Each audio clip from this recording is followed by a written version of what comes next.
Hello and welcome to our YouTube channel Iqbal sir's academy. Guys, exercise 15.1 का question number 25 है हमारे सामने। Which of the following arguments are correct and which are not correct, give reason for your answer. Guys, यहाँ पर 2 statements दिए गए हैं और हमें बताना है कि इनमें से कौन सा करेक्ट है और कौन सा करेक्ट नहीं है। तो सबसे पहला जो पार्ट है, if 2 coins are tossed simultaneously there are 3 possible outcomes: 2 heads, 2 tails, or 1 of each. Therefore for each of these outcomes the probability is 1/3. Guys, 2 coins को एक ही बार टॉस किया गया है, तो यहाँ पर हमारे पास 3 पॉसिबल आउटकम्स होंगे। या तो 2 हेड्स आ सकता है, या 2 टेल्स, या दोनों में से एक। यानी कि इन सब आउटकम्स के लिए क्या प्रोबेबिलिटी 1/3 होगी। तो देख लेते हैं गाइज। तो सबसे पहले हम इसका सैम्पल स्पेस बनाएंगे, यानी कि इसके टोटल पॉसिबल आउटकम्स लिखेंगे।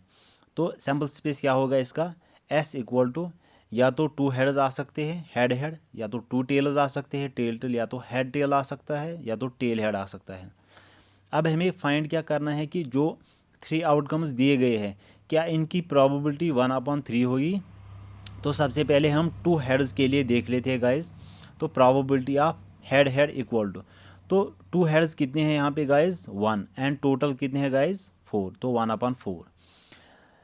अब गाइस 2 टेल्स के लिए देख लेते हैं प्रोबेबिलिटी ऑफ 2 टेल्स। तो 2 टेल्स कितने हैं यहाँ पे गाइस, 1, एंड टोटल कितने हैं, 1/4 आएगा।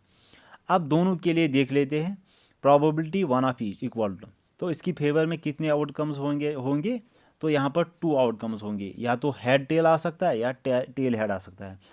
तो न्यूमरेटर में लिख देंगे 2, एंड टोटल कितने हैं गाइस, 4, तो 2/4। इसको कैंसल आउट कर सकते हैं, 2 1 जार 2, 2 2 जार 4, तो 1/2 होगी यहाँ पे प्रोबेबिलिटी। तो गाइज यहाँ पर तीनों आउटकम्स के लिए प्रोबेबिलिटी 1/3 नहीं होगी।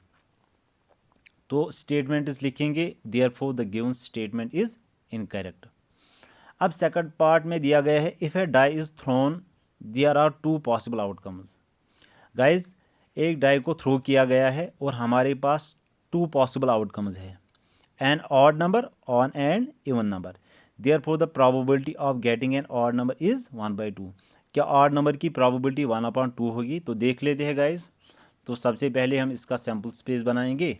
तो सैम्पल स्पेस क्या बनेगा इसका, S इक्वल टू, गाइज आपको पता है एक डाई के ऊपर 1 से लेकर 6 तक नंबर्स लिखे होते हैं। तो S equal to odd number की फेवर में कितने आउटकम्स होंगे। ऑड नंबर कौन कौन से हैं 1 से लेकर 6 तक, एक तो 1 है, एक तो 3 है, एक तो 5 है। एंड इवन नंबर्स कौन कौन से हैं, 2 है, 4 है, एंड 6 है। तो यहाँ पर प्रोबेबिलिटी हमें निकालनी है एन ऑड नंबर की। तो प्रोबेबिलिटी ऑफ ऑड लिखेंगे इक्वल टू, ऑड नंबर कितने हैं यहाँ पे गाइस, 3, एंड टोटल कितने हैं गाइस, 6, तो 3/6 लिख देंगे। तो इसको कैंसिल कर सकते हैं, 3 1 जार 3, 3 2 जार 6। तो यहाँ पर हमारी प्रोबेबिलिटी होगी 1/2, जो कि हमें यहाँ पे फाइंड करना था कि क्या ऑड नंबर की प्रोबेबिलिटी 1/2 होगी। तो यहाँ पर हमारी प्रोबेबिलिटी होगी 1/2। तो हम स्टेटमेंट लिखेंगे, therefore the given statement is correct. Guys, यहाँ पर हमारा ये क्वेश्चन कंप्लीट होता है। गाइज, अगर वीडियो अच्छा लगा हो तो लाइक कर देना, कमेंट कर देना, और अगर चैनल पर नए है तो चैनल को सब्सक्राइब कर